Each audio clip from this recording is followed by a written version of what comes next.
The mirror talk, ending a 40-year argument with my own reflection. Tiffany's story. The beginning of the argument. Have you ever stared into the mirror, seeing a reflection that doesn't feel like your own? A reflection that challenges you, judges you, and makes you question who you really are. Tiffany stood before the mirror, her fingers trembling as they traced the lines of her face. For a moment, she wondered how many times she had stood here doing the same thing. It had become a ritual over the years, an argument she couldn't escape. Every day, she looked into the mirror, searching for something, anything that would validate her worth. But all she saw was the same woman, a woman who never measured up, a woman who always felt like something was missing. It all started when Tiffany was just a little girl. Raised in a home where perfection was demanded, she learned early on that nothing she did was ever enough. Her parents, well-meaning yet critical, taught her that to be loved, she had to be flawless. But in the quiet of her own thoughts, Tiffany started to believe that she wasn't enough. She wasn't pretty enough, smart enough, or strong enough. The mirror became her biggest critic. Every time she gazed into it, she felt the weight of judgment, the feeling that she could never escape. Her reflection wasn't a mirror of who she truly was. It was a harsh critic, an adversary that reminded her of every flaw and every failure. The argument between Tiffany and her reflection lasted for decades with no end in sight. What happens when your reflection doesn't just show you who you are, but who you wish you were?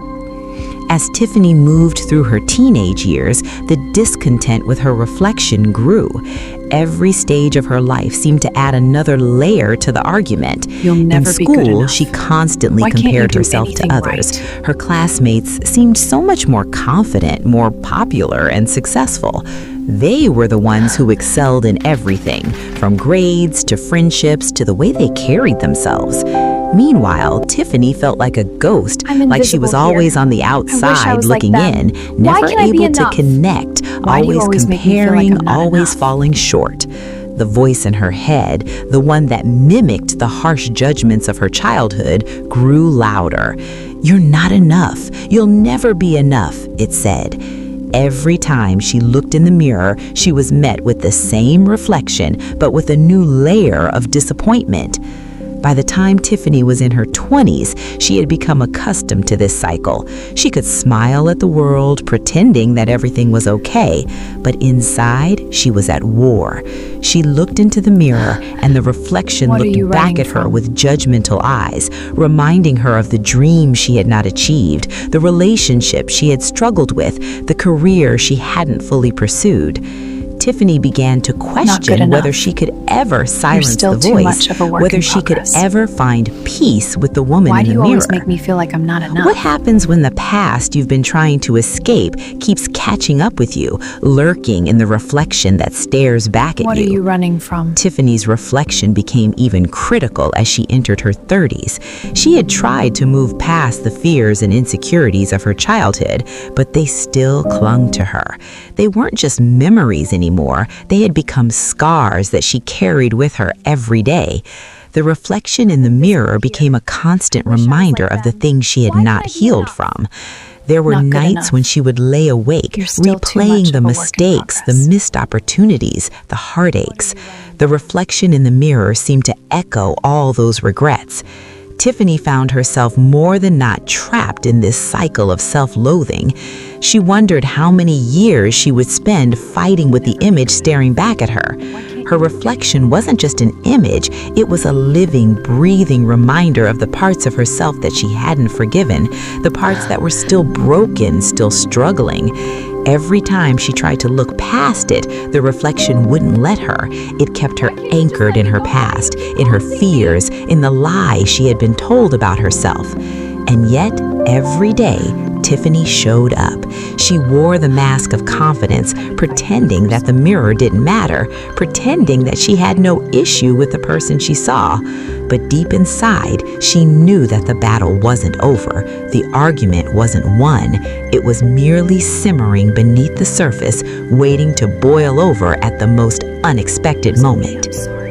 What if the one thing you've been running from is the very thing that holds the key to your healing? As Tiffany entered her 40s, the battle seemed to escalate. She had built a career, formed meaningful relationships, and even found a sense of purpose in her life, but none of it seemed to matter when she looked into the mirror. There was still that nagging feeling that something was missing, something she couldn't shake. The reflection was still there, just as judgmental, just as critical. She had worked so hard to create a life that looked perfect on the outside, but inside, she still felt empty. One evening, after a particularly difficult day at work, Tiffany found herself standing in front of the mirror again. She was exhausted, physically and emotionally, and her reflection seemed to mock her fatigue. It was as if it was saying, "You're still not enough. Look at how far you've come, and yet you're still not happy. You've never been enough." Tiffany couldn't take it anymore. She slammed her palm against the bathroom sink, her eyes locked on her reflection. "Why can't you just let me go? Why do you keep tormenting me?" she shouted. The reflection, of course, said nothing. It just stared back at her, unmoving, unaffected.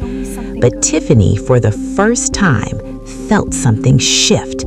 Her heart was heavy, but there was a sense of weariness in her that was different from the usual self-doubt. It wasn't the usual anger or frustration that drove her to lash out. It was a deep sorrow, a sorrow born of years of pain and unhealed wounds. What happens when the fight within yourself is so fierce that you finally surrender, not to the reflection, but to the truth?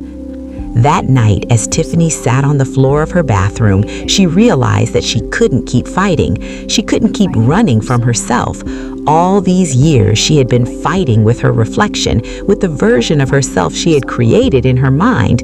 She had blamed her reflection for everything she wasn't, everything she wished she could be. But deep down, she knew the truth. Her reflection wasn't her enemy. It was a mirror of everything she had refused to accept about herself. It was then that Tiffany made the decision to stop fighting. She stood up slowly, her eyes never strong. leaving the I'm mirror. worthy. I love this myself. time, she didn't feel angry. She didn't feel ashamed. I am no longer she afraid felt of a you. quiet I am no longer acceptance, angry at you. a willingness I am to learning look to at the love you. reflection and face it without judgment. "I've been running from you for so long," she whispered to the reflection. What are and you for running the first from? time, Tiffany saw something new in the reflection, a softness, a gentleness that she had never noticed before. It wasn't mocking her, it was showing her the truth that she had been avoiding all these years. She was worthy of love, worthy of grace, worthy of peace. What if the hardest battle you fight is the one within yourself? And what if winning that battle means finally making peace with who you are? The next few weeks were a journey of discovery for Tiffany. She began to approach the mirror with a new perspective. Instead of seeing it as a battleground, she started seeing it as a place of healing. Every time she looked into the mirror, she didn't just see the reflection of a woman who had failed. She saw the reflection of a woman who had endured, a woman whom who loved, who had lost, and who had picked herself up every time she fell. It wasn't easy. There were days when the old voices of doubt crept back in, whispering their criticisms, but Tiffany learned to respond differently. Instead of fighting, instead of running, she began to speak kind words to herself. She acknowledged her mistakes, but also celebrated her progress. She began to understand that she wasn't perfect, and that was okay. And with each day, the reflection grew gentler, more loving, until one day, Tiffany looked in the mirror and didn't feel anger or fear. She felt peace. For the first time in her life, she saw herself not as a reflection of her failures, but as a reflection of her journey, a journey that had shaped her into the woman she had become. What if the reflection you've been fighting your whole life is actually the one thing that can set you free? As Tiffany stood before the mirror now, she no longer saw an enemy. She saw a companion. She saw the reflection of a woman who had weathered storms, a woman who had learned to love herself despite her imperfections. The argument was over. She had made peace with the reflection, and in doing so, she had made peace with herself. Tiffany smiled at the woman in the mirror. "Thank you for never giving up on me," she whispered, I am no tears longer of afraid of you. relief filling I am her no longer eyes. angry at you. For the I am first learning to time, love you. Tiffany understood the mirror had never been her enemy. It had always been a reflection of her journey, a reflection that would change as she did. The argument was over. She had made peace with the reflection, and in doing so, she had made peace with herself. Now, when Tiffany looks in the mirror, she sees strength, she sees grace, she sees a woman who has fought hard for peace, and a woman who is finally free.